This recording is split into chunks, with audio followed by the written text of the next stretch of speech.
충만히 임하기를 기도합니다. 우리 주시는 말씀은 갈라디아서 5장 19절, 갈라디아서 5장 19절에서 26절까지입니다. 자, 하나님 말씀 읽어드리도록 하겠습니다. 5장 19절.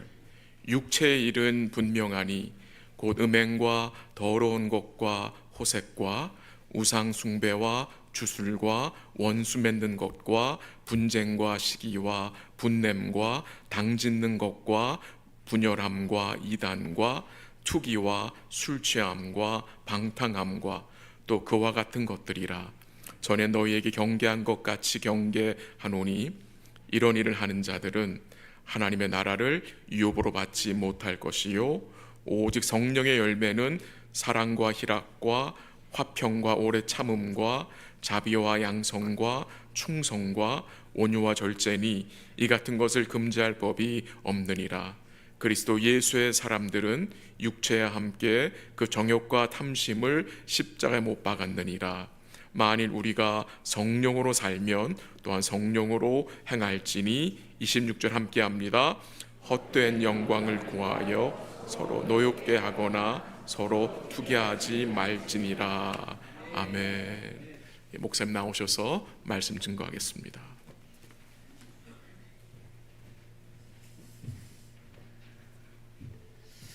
어느덧 마지막 시간이 되었네요. 정말 꿈과 같고 행복한 지난 3일 동안 집회 너무 감사하고요. 아내랑 그런 얘기를 했어요. 옛날에 저도 이제 개척을 여러 번 해봤으니까 개척이 막 힘을 얻어서 교회가 활발해질 때 와, 그런 느낌이 행복한 교회에서 너무 오더라고요. 그래서 정말 성도님들이 행복해 보이고 그리고 정말 분위기가 앞으로 이 지역 사회에 좋은 신학과 말씀을 가지고 많은 선한 영향력을 끼우치는 그런 교회가 될 것으로 확실하게 믿습니다. 그리고 여러분, 우리가 정말 이번 기간 동안에 다른 어떤 것보다도 말씀에 대한 우리 크리스천들의 기본 양식은 말씀입니다. 기본 양식, 그 말씀들을 여러분들이 더 가까이 하면서 또 갈라디아서 여러분 정말 좀 익숙하고 성숙한 분들은 갈라디아서 같은 거는 10분이면 읽습니다. 성경이 시간이 많이 걸리는 게 아닙니다. 그래서 여러분들이 정말 시간을 내야 되는데 그때마다 사단의 공격이 있어요. 꼭 성경을 읽지 말아야 되는 이유들을 자꾸 우리의 머리에 집어넣을 때가 많습니다. 그런 걸 극복해내고 또 성령에 이끌려 여러분 함께 말씀으로 행복하게 그 말씀이 여러분의 마음에 쓰여져서 메시지가 되는 그런 행복한 교회 되기를 주님의 이름으로 축복드립니다. 우리 한국말은요 굉장히 창조적인 것 같아요. 우리가 잘 알고 있는 단어들을 줄임말로 풀어서 재미있게 해석하는 그런 말들이 많이 있습니다. 혹시 여러분 백설공주라고 알고 계시죠? 백설공주 무슨 뜻인지 아시죠? 모르세요? 예, 백설공주는 백만인이 설설기는 공포의 주둥아리를 백만인이 그래서 누가 당신 완전 백설공주야 그러면 그거 좋아하시면 안 됩니다. 예쁘다는 뜻 아니에요. 예. 또 그런 것도 있어요. 귀빈 귀한 손님이 귀빈이 아니라 와 완전히 귀찮은 빈대. 귀찮은 빈대. 그 중에 또 이런 단어가 있습니다. PR이라는 거 혹시 아시나요? PR. 사실 PR은 Public Relation인데요. 우리 한국말은 또 다른 의미를 갖고 있습니다. 더 심오하고 더 중요한 의미인데 PR은 피할 것은 피하고 알릴 것은 알리는 게 PR입니다. PR. 그런데 여러분 생각해 보면요. 신앙생활이 사실 복잡한 게 아닙니다. 신앙생활이란 피할 것을 알고 알릴 것을 알릴 줄 아는 것, 그거를 우리는 지혜롭다라고 얘기하는 거예요. 지혜로운 사람은 그래서 피할 때를 알고 알려야 될 때를 알고 가져야 될 때를 알고 놓아야 될 때를 알고, 그래서 전도서 3장에 그 수많은 때들이 오는 거 아닙니까? 그 때를 알고 그 때에 합당하게 행동할 수 있다. 그게 이제 성숙한 것이죠. 자, 우리는 아침 시간에 사실 19절을 더 여러분과 함께 읽었던 이유는 그 앞에 부분을 좀 상기시켜 드리기 위함이었습니다. 그래서 우리가 아침 일부 예배 시간에는 도대체 성령을 따라 사는데 피할 것이 뭐냐? 육체의 소욕을 버리라. 세상과 대적하라. 그래서 어떤 결론을 내렸는가 하면 우리는 우리의 삶에 믿음이 있다는 건 온전히 기쁜 그런 상태라기보다는 갈등의 상태이다. 그래서 더 무서운 사람이 뭐냐면요, 성경 안 읽는데도 마음에 갈등이 없는 사람이 무서운 사람이에요. 예배도 그냥 와서 허투루 드리고 밥 먹듯 예배를 빠지는데도 아무런 이상함이 없어요. 그거 아주 심각한 겁니다. 아주 심각한 영혼의 질병이 되는 거죠. 성령에 이끌려 산다는 건 나는 왜 이렇게 예배에 5분만 더 일찍 가야 되는데 그 왜 5분을 일찍 못 갈까? 그런 갈등이 있는 거예요. 나 왜 맨날 성전뜰만 받고 오지? 가가지고 사랑의 수고, 내 손이 고생하는 일들을 좀 더 해야 되는데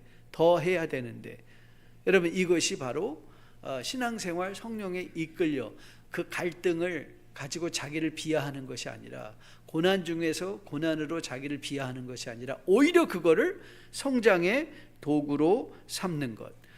그 가운데 우리의 영적 성장을 방해하는 육적인 소욕들이 있다고 얘기를 했어요. 그런데 그거를 우리가 15가지가 여기에 나열이 되고 있는데 나중에 여러분들 확인해 보시면 되는데요. 근데 우리는 그거를 15개로 보지 않고 3가지 큰 유형으로 나눴거든요. 첫째는 감각적인 것이다. 우리의 감각, 그 앞에 나오는 성적인 것이나 센슈얼한 것이다. 그리고 두 번째 나눴던 건 감각적인 것뿐만 아니라 영적, 우상은 영적인 것입니다. 그래서 그 우상이, 그런데 우리가 생각하는 불상 이런 것만이 우상이 아니라 좋은 것들이 우리의 마음에 절대화될 때 그것도 우상이 되는 거예요. 자식도, 돈도, 미모도, 건강도. 저는 그런 분 많이 봤습니다. 건강이 우상이 돼버려가지고요, 건강이 절대화되니까 다른 모든 것 마치 100만 년을 살 것처럼 행동하고 살아가는데, 인간이 100만 년을 살아갈 수 있습니까? 그렇지 않죠. 인간의 삶은 한정되어 있는 것을 보게 됩니다. 자, 이제 피할 것을 그 다음에 마지막은 관계적인 거였어요. 분냄과 분쟁과 파당과 이런 모든 것들을 엮어놔서 관계적인 것 가운데의 육체 소욕들은 피하고, 이제 오늘 우리의 본론은 구할 것이 뭐냐? 그러면 성령에 따라 행하는 사람은 무엇을 구할 것이냐? 그래서 오늘 저는 25절로부터 출발을 하려고 해요. 자, 25절을 보면, 만일 우리가 성령으로 살면 성령으로 뭐하라? 행하라. 성령으로 행하라. Living by the Spirit. Living by the Spirit. 그러니까 우리가 토요일 저녁에는 성령을 따라 행하라 그랬잖아요. 근데 이제는 성령으로 사는 것. 성령으로. 그러니까 성령이 우리와 함께 계시면서 이제는 working의 motivation, 동력원이 되는 것. 동력원이 되는 것. 그 말의 의미를 한번 살펴보려고 합니다. 그래서 목사님 같은 말인 것 같은데, 여러분, 복음서가 몇 개가 있죠? 4복음서가 있지 않습니까? 복음서가 왜 4개가 있는 줄 아세요? 그 4개가 마치 다 예수 그리스도의 각기 다른 측면, 예수님을 여러분들이 앞에서 이렇게 보는 것과 이렇게 보는 것과 다 다르듯이 예수 그리스도를 전방위적으로 보게 함으로 말미암아 마태에서는 어떻게 예수 그리스도가 유대인의 왕으로 오셨는가, 마가에서는 어떻게 섬기는 종으로 오셨는가, 누가에서는 어떻게 하나님이 인간의 아들로 오셨는가. 그래서 여러분, 이 족보를 보면은 아담에서 시작하는 걸, 모든 인간의 원조서부터 시작하는 걸 보게 되죠. 요한복음은 어떻게 예수 그리스도가 신이신가, 하나님이신가. 그래서 이게 합쳐지니까 그리스도의 온전한 그림이 그려지는 거죠. 그래서 성경도 비슷한 말들이 성령 따라 행하라, 성령을 따라 행하라, 성령으로 행하라, 다 같은 말인 것 같은데 같지 않습니다. 우리의 삶의 다른 면들을 지적해주고 보게 함으로 말미암아 저는 성경이 우리에게 주고자 하는 중요한 교훈 중에 하나가 구체성이라고 믿어요. 실제성. 그래서 표가 아니라 우리 한국 분들은 70년대 80년대 우리는 하여튼 미술 시간만 되면 방공 포스터에다가 뭐 항상 표 짓고 했거든요. 그 때려잡자 공산당 뭐 이런 거 많았어요. 그런데 문제가 뭐냐면 그래 때려잡자 그거는 총론인데 강론이 없는 거예요. 어떻게 때려잡을 거야? 어떻게 우리가 준비할 거야? 어떻게 방비할 거야? 믿음으로 사랑합시다 그러면 그 총론이에요. 표예요. 표. 믿음으로 사랑하자. 그러면 우리가 해야 되는 일은 뭐예요? 성경을 읽어가며 사랑의 강론을 만들어야 돼요. 사랑의 강론. 그래서 그것이 우리의 삶에 적혀질 수 있도록, 적혀져서 메시지가 될 수 있도록. 그래서 오늘 제가 그 일을 여러분과 잠시 같이 해보려고 하는 거예요. 자, 성령으로 사는 삶, 이 26절 본문을 다시 한번 보려고 하거든요. 26절 본문을 한번 띄워주시면요. 26절, 헛된 영광을 구하여 서로 노엽게 하거나 서로 투기하지 말지니라. 좀 틀린 것 같은데. 예, 맞습니다. 맞아요. 25절, 26절이에요. 인데 자, 이게 맞는데요. 보세요. 영어를 어떻게 써 있나 한번 보세요. 영어를 비교해서 보시면 Let us not become conceited, provoking and ending each other. each other가 무슨 뜻이죠? 서로잖아요.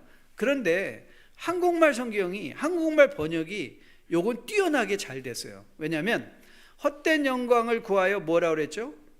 서로 노엽게 하거나 서로 투기하지 말라. 이 서로가 맞아요. 문맥적으로는 영어 성경처럼 한 번만 등장해도 아무런 차이가 없어요. 그런데 한국말은 굳이 서로라는 말을 헛된 영광을 구하여 노엽게 하거나 서로 투기하지 말라 해도 말이 되는데 서로가 같이 들어갔다는 것을 보게 되죠.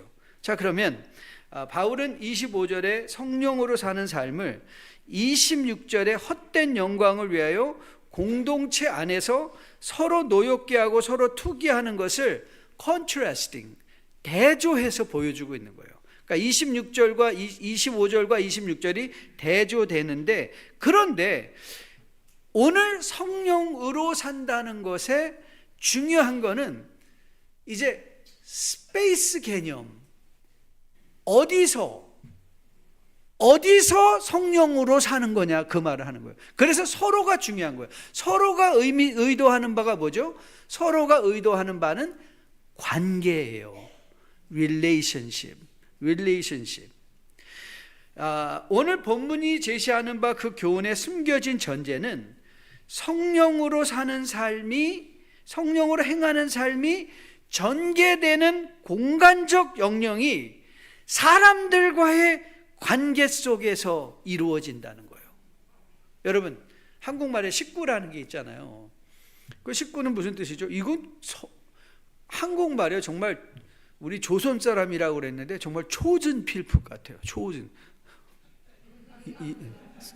조선이 아니라 chosen.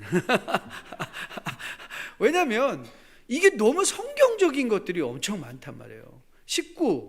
식구는 뭐죠? 먹을 식자에 입구자. 그러니까 식구들은요 같이 먹어야 돼요. 예수님의 마지막 골이 뭔지 아시죠? 예수님의 마지막 골은 함께 여러분과 먹는 거예요. 그래서 문 밖에서 두드리면 왜 두드려요? 일 시키려고 두드리신 줄 아세요? 여러분 구원받으면 예수님이 일 시키시려고, 이건 원고에 없는 건데 죄송합니다. 여러분 하나님을 오해하지 마세요. 하나님은 여러분을 이용해서 하나님의 일을 이루시는 분이 아니에요. 하나님은요 그 존재하심에 완벽하신 분이세요. He lack nothing. 그러면 우리가 그 하나님의 도울 게 뭐가 있어요? 하나님이 원하시는 건 여러분과의 인격적 교제신 거예요. 관계신 거예요. 서늘한, 저는 창세기 말씀이 정말 읽을 때마다 혹시 하나님도 외롭지 않으셨나? 동산이 서늘할 때 인간들 만나러 오신 하나님, 만나러 오시는, 그러니까 여러분을 만나는 걸 기뻐하시는 하나님이시거든요. 그런데 우리는 많은 경우에 일하는 그건 종이죠. 일하는 건 종이고요. 자녀들은 아버지와 부모님과의 관계를 누리는 거예요. 그게 뭐예요? 식구예요. 그래서 하나님이 성경을 잠깐 풀어드렸잖아요. 성경의 끝은 다 뭘로 끝나죠? 아시죠? 먹는 걸로 끝나는 거예요. 어린 양의 혼인잔치에서 우리는 먹을 거예요. 그리스도께서 여러분 문 밖에서 여러분의 문을 두드리고 계시죠. 그래서 여러분 선교사로 가고 교회에서 청소하고 이거 하고 저거 아니라, 하나님은 누구든지 문을 열고 내 음성을 듣고 문을 열고 나를 영접하면 나는 그와 더불어 먹고 그는 나와 더불어 먹는 거예요. 그러니까 저는 우리 행복한 교회가 먹는 거를 너무 성도님들이 많아져서 지금은 핑거푸드만 하신다고들 말씀을 하시는데, 저는 앞으로 2년 안에 다시 먹게 되는 교회 되기를 주님의 이름으로 축복합니다. 저는 개척 비전이 목자였었어요. 그래서 제가 섬기던 교회, 제가 섬길 때는 우리가 일주일에 부엌도 없습니다. 우리는 전문적인 부엌도 없었어요. 건물에 그냥 막 간이 가스통 갖다 놓고, 그래서 800명 분씩 식사해서 매일 점심 먹었습니다. 가능합니다. 그래서 저는 이렇게 말했어요. 점심 못 먹을 때 우리 교회 분립해야 된다. 너무 사람이 많아서 점심 못 먹으면 우리 분립할 때다. 이제 그런 마음을 가지고 목회를 했습니다. 왜요? 먹는 게 중요하기 때문에 그렇죠. 자, 왜 이 말을 하는가? 식구도 혼자 먹는 게 아니라 같이 먹는 거예요. 입들이 있어야 되잖아요. 일부에도 잠시 언급한 것처럼 한국말은 우리 사람을 인간이라고 하는 것도 이게 기가 막힌 표현인 거예요. 사람 인자에 사이간, 공간. 우리 인간은 항상 공간을 전제로 해서 존재하는 존재들인 거예요. 공간이 없으면 우리는 아니에요. 그러니까 내가 아내가 없으면 나는 남편이 아닌 거예요. 아내와 남편의, 저와 아내의 그 사이에 있는 공간이 나를, 정체성을 형성하는 것인 것을 보게 돼요. 자, 무슨 말을 하고 싶으냐? 네, 맞습니다. 성령을 따라 사는 삶은 본문의 어떤 구체적인 행위적인 것 이전에 관계를 전제로 하되, 그 관계 속에서 자기 주장하지 않는 사람인 거예요. 여러분, LA에 한때 정말 엄청나게 유명한 사건이 하나 있었습니다. 그 사건이 뭐냐면, 교회가 완전히 박살나면서 쪼개졌는데요. 그 이유가 뭐냐면, 두 파가 싸웠는데 우파와 좌파였어요. 근데 무슨 우파와 좌파냐? 그랜드 피아노를 본당 오른편에 놓을 거냐, 왼편에 놓을 거냐. 자기 주장들이 너무 세가지고 결과적으로는 교회가 갈라졌어요. 근데 거기에 주도했던 그 지도자들이 어느 날 이 LA 같은데 큰 마켓 가면 만날 수 있었잖아요. 그래서 만났대요. 만났는데 이제 좀 뻘쭘하다는 말 아시죠? 그렇게 싸우고, 이민교회는 한번 싸우고 헤어지면 절대 안 만납니다. 그렇죠? 근데 이제 만난 거예요. 그래서 만났는데 갑자기 할 말이 없으니까 한 장로님이 이렇게 말을 했대요. 그때 당신이 오른쪽이었어? 내가. 핵심은 doesn't matter. 아무 의미 없는 거예요. 그런데 그 관계 속에서 나를 죽이지 못하고 자기 주장을 굽히지 않은 거예요. 그게 뭐예요? 성령에 따라 사는 삶이 아니라 그게 육체의 소욕인 거예요. 성령을 따라 사는 삶을 살 때 우리는 자꾸 어떤 신령하다라는 의미를 자꾸 부여하려고 그래요. 뭔가 신비하고 뭔가 초자연적이고 뭔가 범접할 수 없는. 근데 여러분 그거 아세요? 성령에 따라 사는 사람은요, approachable, 접근하기가 쉽고 kind하고, 아내와 남편으로, 남편이면 아내로서, 부모 자녀로서 서로 간에 관계 속에서 신뢰가 쌓여져 있는 것, 그게 성령에 따라 사는 삶. 무슨 신비한 오라가 있는 게 아니라 혼자만 독불장군으로 너무 신령해서 맨날 저 구석에 하고 서 있는 게 아니라 우리의 공간, 우리의 이웃들의 공간 속에 함께 들어와 있는 사람. 저는 이 예화는 정말 잊혀지지가 않더라고요. 이름만 대면 유명한 부흥사 그 사모님이 어느 날 갑자기 가재독을 두고 강대상 밑에 앉아서 철포덕 주저앉아서 그러셨대요. 나는 당신과 여기서 살고 싶다. 강대성에서는 삐까뻔쩍 너무나 좋은 남편 아버지의 말을 하는데 집에서는 독보르드인 거예요. 독보르드. 개판 아시죠? 저는 이건 절대적으로 교회 선배 목사님을 폄하하려는 말은 아닌데요. 이거는 신동아라는 매거진에 나왔던 글이기 때문에 저는 쉐어할 수 있을 것 같아요. 신동아에 벌써 오래전이죠. 조용기 목사님이 은퇴하시고도 한참 더 사역을 오래 하셨는데 그 은퇴하셨을 때에 그 무려 3-4, 저는 그거를 스크랩을 해놨어요. 왜냐하면 이건 내가 평생 잊어버리면 안 된다. 거기서 조용기 목사님이 담담히 간증을 하며 그 신동아라는 잡지에서 가족들의 그 인터뷰를 함께 실었는데 저는 거기서 아드님이 한 말이 제 마음에 완전히 박혀서 그때 제 인생이 아들과 관계 속에서, 아이들과의 관계 속에서 제 인생이 바뀌었다고 해도 과언이 아니에요. 거기서 그 아들이 뭐라고 말했냐면 이렇게 얘기를 했어요. 나는 목사 조용기는 알아도 아버지 조용기는 모릅니다. 목사님이 너무 바쁘시니까 아이들하고 한 번도 시간을 내서 낚시를 가거나 놀러 가신 적이, 그럴 시간이 없으셨다는 거예요. 그럼 저는 돌이켜보면 What's the point? 여러분이 이 땅에 있는 게 우리가 무슨 하나님의 나라 일을 거창하게 하기 위해서 있나요? 저는 이렇게 생각해요. 우리는 일하기 위해서 있는 게 아니라 여러분의 표어대로 그리스도의 편지로 그리스도의 따뜻함, 그리스도의 평안함, 그리스도의 친절함, 즉 관계 속에서 성령으로 살아가는 것, 이웃과의 관계 속에서 기꺼이 이웃의 책망을 들을 수 있는 겸손함, 책망을 들을 수 있는 겸손함, 그렇죠? 그게 이웃에서 살아가는 거잖아요.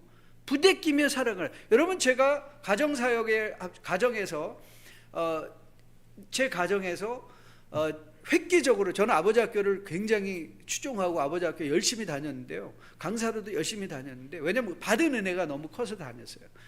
제가 아버지로서 또 남편으로서 온전해지고 그 자리를 더 누릴 수 있었던 계기의 첫 번째는요, 자녀들에게도 제가 잘못했을 때 I'm sorry, it's my mistake, 그 말을 할 수 있었을 때예요. 내 잘못을 인정할 수 있는 것. 성령이 하시는 일이 뭐예요? 의에 대하여, 죄에 대하여 생각나고 우리로 하여금 가르쳐 주시는 분이 성령이라고 그러셨잖아요. 그래서 성령에 따라 사는 삶은 즉 관계 속에서 평안하고 화평을 누리며 살아가는 사람들인 거예요. 성령을 쫓아 사는 사람은 그렇게 공동체의 관계 안에서 자기 만족만을 찾지 않는 사람이에요. 자기 만족만을 찾지 않는 사람.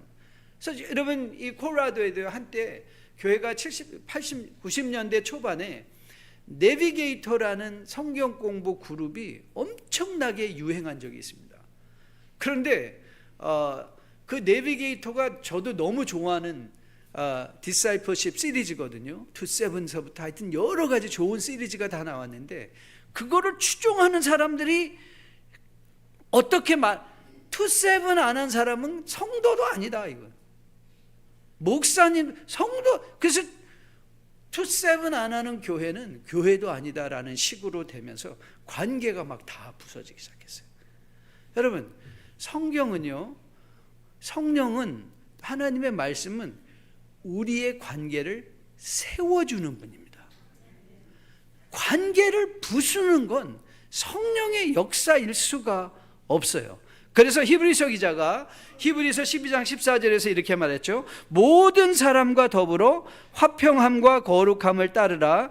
이것이 없이는 아무도 주를 보지 못한다. 뭘 따르라고요? 화평함과 거룩함을 따르는 거예요. 그래서 화평함과 거룩함을 따름으로 말미암아 뭐가 되는 거죠? 공동체에 화합이 일어나고 서로 책망하고 또 발전하고 성숙하고, 그래서 그 공동체가 아름답게 그리스도의 몸으로 세워지는 것. 저는 행복한 교회가 그런 교회 되었으면 참 좋겠습니다. 성령에 따라 살아가는 사람들은요, 자기 주장은 말을 잘할 줄 아는데 남의 말은 듣지 못하는 사람들이 참 많이 있습니다. 제가 부부 상담할 때 대화법을 가르쳐 주기도 하는데요. 왜 대화가 안 되는 줄 아세요? 제가 가만히 상담을 하면서 살펴보니까 아내는 막 말을 해요. 그럼 남편은 옆에서 그 말을 듣고 있는 게 아니라 자기가 다음에 할 말을 생각하고 있어요. 보여. 그래서 저는 상담이라는 건 별게 아니다. 나는 통역사라고 저는 생각해요. 그래서 감정의 통역을 해주는 거예요. 그래서 저는 항상 상담할 때 아내가 막 말하면 남편한테 Can you repeat what she said with your own words? 당신 말로 한번 설명해봐. 저 아내가 무슨, 그럼 설명을 못해요. 왜? 안 들었으니까. 자기 할 말을 미리 생각하고 있으니까. 근데 교회 안에서도요, 너무 답답한 사람들이 어떤 사람이냐, 자기 말은 막 크게 하는데, 그리고 남이 말할 때는 그 말을 듣는 게 아니라 자기 할 말 준비하고 있는 사람. 그런데 보세요, 성령에 따라 사는 사람은요, 서로 관계 안에서 화평을 유지할 수 있는 사람이에요. 자, 그걸 하나 프루브하고 오늘 말씀을 마쳐보도록 할게요. 자, 보세요. 성령의 열매요. 이 성령의 열매 시리즈만 해도 좋을 것 같다는 생각이 들어요. 성령의 열매는 몇 가지? 정말요? 정말 9가지인가요? 그런데 오늘 여러분, 영어 성경을 비교해서 보시면요, 성령의 열매를 9가지로 설명하지 않습니다. 만일 그렇다면 이런 표현을 쓰면 안 되죠. 이렇게 말해요. The fruit of the Spirit is love. 만약 9가지예요. The fruits of the Spirit are 하고 love 하고 나가야 되잖아요. 그게 무슨 뜻이지? 그럼 이게, 여러분, 사과에, 우리 한국말에 아주 기가 막힌 표현이 있죠. 우리 사과를 우리는 어떻게 표현하죠? 새콤하고 달콤해. 그래서 우리는 사과나 귤을 먹을 때, 과일의 맛을 표기할 때 한 가지로 할 수가 없어요. 왜요? 그 과일에는요, 어떤 과일은 쓴맛도 있잖아요. 어떤 과일은 단맛도 있고, 어떤 과일은 신맛도 있고, 그래서 그게 복합돼 가지고 새콤달콤해. 여러분, 성령의 열매는 9개가 아니에요. 성령의 열매는 한 가지인데, 이 한 가지 안에 9가지의 맛이 있는 거예요. 그러니까 이게 왜 중요하냐? 여러분 이렇게, 나 요즘 사랑은 되는데 카인드니스는 좀 잘 안 돼. 이런 말은 존재할 수가 없는 거예요. 이게 모든 게 다 뭐예요? 이거는 하나씩, 자, 난 사랑 먼저 하고 그 다음에 온유로 갈게, 이러시면 안 되고, 이게 뭔 거예요? 이 9가지의 맛은 동시다발적으로 우리의 언어와 우리의 삶에서 나와야 되는 거예요. 궁극적으로 여러분이 물어보신다면, 우리는 그리스도의 편지다. 그 편지의 내용이 뭔지 아세요? 여러분이 쓰고 있는 편지의 내용, 제가 알려드릴게요. 무슨 내용을 쓰는가? 그리스도의 편지, 그것도 밑도 끝도 없는 말이잖아요. 그렇죠? 아니 뭐 내가 그리스도의 편지가 된다는 게 뭐야? 성령의 이 9가지 열매의 맛을 내는 거예요.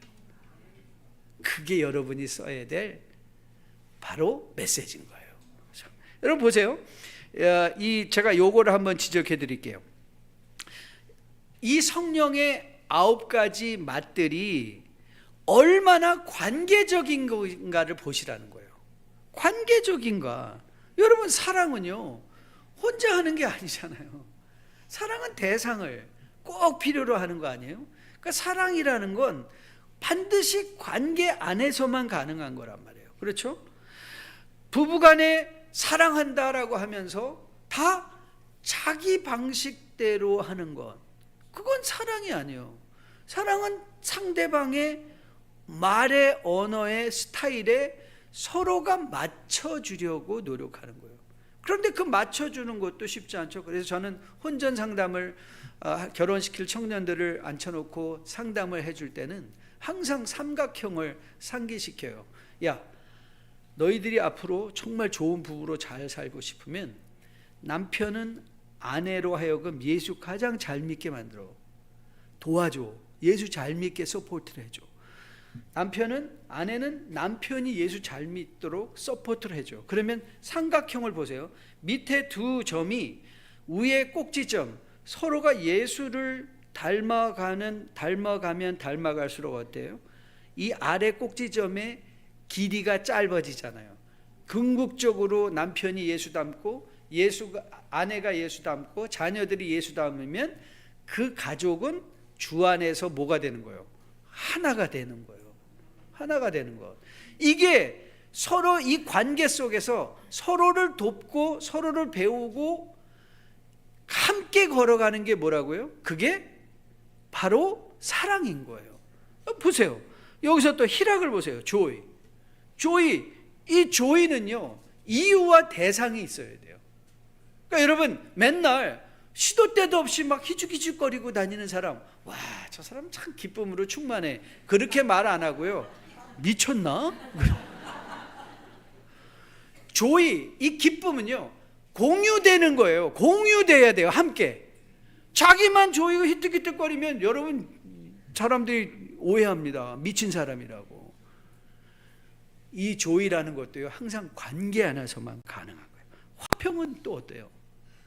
화평도 관계를 전제로 하지 않습니까? 자비는 어떻습니까? 자비는 대상을 필요로 하잖아요. 자비를 필요로 하는 대상이 없으면 자비라는 성품은 필요가 없는 거죠. 양선, 충성, 여러분 다 양선하다는 것, 카인드하다는 것. 여러분 저는 이 말을 굉장히 좋거든요. 저는 이런 말을 많이 해요. 교회 안에서 저는 가능한 한 말 놓지 말라라는 주의예요. 말 놓지, 아무리 친해져도 친해지면 저는 이렇게 생각해요. 내가 누구와 친해진다면 친해지는 만큼 매너를 지켜줘야 된다. 예절을 지켜야 된다. 함부로 대하면 안 된다고.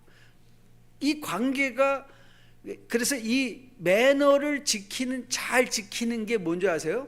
그게 친절하다는 거예요. 그게 양선이에요. 매너를 지켜주는 거, 관계의 매너를 지켜주는 것. 말 놓친 분 있으면 괜찮아요. 하지만 이 관계의 바운더리 안에서 예의를 지켜주는 것, 그렇죠? 상대방을 함부로 깎아내리거나. 저는 산호세에서 사역할 때 그런 분 많이 봤습니다. 저는 그래서 그분 가정이 어려웠어요. 그처럼 이 공적으로 이 소그룹에서 모이면 맨날 자기 아내를 막 재밌자고 막 깔아내려요. 그러면 다 웃어요. 하하하 다 웃어요. 아내도 뭐 성격이 좋은 것 같아요. 하하하 웃어요. 하지만 돌아설 때의 그 비참함은 잊혀지지가 않아요. 그 남편이 나를 이렇게 약간 웨이시 있던 분이었는데, 헤이 뚱땡이, come here. 자기 아내한테. 그건 친절한 거 아니에요. 그건 양선한 거 아니에요. 그건 성령에 이끌려 사는 거 아니에요. 자기의 가족들을 귀히 여기고, 그렇죠? 가족들에게도 예의를 지키는, 교회 공동체 안에서도 예의를 지킬 줄 아는, 그게 성령에 이끌려 살아가는 삶인 거예요. 그래서 성령에 이끌려 가는 사람의 또 하나의 특징은, 성령으로 사는 사람은요, 자기 절제가 인생의 우선순위가 되는 거예요. Controlling my own emotion. 내 감정을 절제하고, 그렇죠? 그리고 내 욕망을 절제하고. 그래서 내가 내 욕망을, 아버지로서 내 욕망을 절제함으로 말미암아 가정 안에 성령의 열매가 맺힐 수 있는 거예요. 그러나 자기 욕망을 절제하지 못한다. 그러니까 이 절제 자체도 절제를 통하여 관계가 향상되는 것이죠. 저는 성경에서 무서운 말이 하나 있다고 생각해요. 그게 뭐냐면 마태복음 7장 20절에서 열매로 한다. 열매로 한다. 그래서 우리는 또 돌아봐야 돼요. 나 스스로를 돌아봐야 돼요. 여러분, 하나님의 말씀은 여러분에게 주시는 말씀이에요. 그러니까 여러분에서 요럴 때 김 집사는 왜 꼭 빠지는 거야? 그건 성령에 의하여 말씀 들은 거 아니에요. 하나님은요, 여러분에게 말씀하시는 분이세요. 나에게 주시는 말씀을 들으세요. 그리고 이번 집회 동안 우리가 살펴보았던, 그러면 나는 어떤 그리스도의 편지를 쓰고 있나, 정말 요걸 또 조금 정리하면, 나는 여러분 이 성령에 이끌려 사는 삶의 가장 중요한 단어, 또 여러분이 잊지 않았으면 좋겠다, 토요일날 함께 나눴던 임재신앙 기억하시죠? 임재신앙 말씀드렸잖아요. 하찮은 목사인 제가 있어도요, 분위기 엄청 변합니다. 이건 뭐 미국 사람, 한국 사람 차이가 없습니다. 저는 그런 거 많이 했거든요. 막 이웃하고 얘기하는데 이 친구가 담배를 뻥뻥 피고 있어요. 제가 미국 커뮤니티니까 Hey, how are you? 그러면서 나중에 이렇게 물어보면 What do you do? 그래서 I'm a pastor. 그랬더니요, 미국 사람인데도 담배를 피다가 I'm sorry. 그러더라고요, 미국 사람. 그래서 굉장히 fresh했어요. 그게 무슨 뜻이죠? 목사라는 타이틀의 임재의식을 가지면 사람들의 말이 변하고 행동이 변하는구나. 저는 그때부터 우리 커뮤니티에서 식당 갈 때 항상 조심합니다. 식당 갈 때 싹 눈치를 보고 있다. 왜냐면 식당 나와서 이제 막 담배 피는데 우리 교우들도 있을 수 있잖아요. 그래서 쫙 보다 제가 이렇게 배려심이 많은 사람이에요. 그래서 딱 봤는데 누가 우리 교우인데 분명히 담배를 피고 있다 그러면 딱 피고 딱 내리려고 할 때 제가 안녕하세요 하고 소리를, 그러면은 쫙 내려갔을 때 탁 하고 버리고 냄새 풀풀 나는데 뭐 벌써. 여러분, 한낱 인간의 임재가 이런 영향을 미치는데 생각해보세요. 하나님이 여러분과 함께 계신다고 생각해요. 항상 여러분의 행동에, 여러분의 말에 영향을 미칠까요? 안 미칠까요? 그게 성령을 따라 사는 삶이에요. 성령을 따라 사는 삶, 하나님의 임재를, 그 임재를 말씀을 통하여 확인받으면서, 저는 이제 행복한 교회 성도들이 써가는 그 편지들이 관계 안에서 혼자 독불장군으로 초월적으로 거룩한 사람이 아니라 관계 안에서 거룩한 아빠, 거룩한 아내, 관계 안에서 거룩한 장로님, 거룩한 집사님, 권사님, 거룩한 성도들. 그래서 그 관계가 풍요로워지고 관계가 하나님의 영광을 드러내고 그 하나님의 임재를 누리고 사는, 그 자유를 누리고 사는 그 누림의 편지를 써내는 우리 행복한 교회 성도 되기를 주님의 이름으로 축복드립니다. 자, 우리 마지막 찬양 하나 할게요. 설교 엄청 줄였습니다. 잘했죠, 목사님? 네. 자, 은혜로다 우리 같이 한번 찬양하려고 하는데요. 아까 목사님이 일부 예배 때, 이거 지금 다시 하시겠지만 그 코멘트가 제 마음에 와닿더라고요. 마치 이번 주간이 해프타임 같다. 아마 또 나눠주실, 미리 하면 또 2부 성도님들한테 누가 되니까 이렇게 하프타임. 좋은 것 같아요. 시작됐네. 우리 주님의 능력이, 지금까지 왔던 그 하나님의 놀라운 은혜가 이제 새롭게 시작될 걸로 믿습니다. 행복한 교회가 더 행복해지고, 또 여러분이 쓰는 편지가 더 분명해지고, 여러분의 인생 가운데 육체의 소욕은 더 줄어들고, 성령의 열심의 열매들은 더 풍요해짐으로 말미암아 여러분이 써내는 그 놀라운 편지들이 하나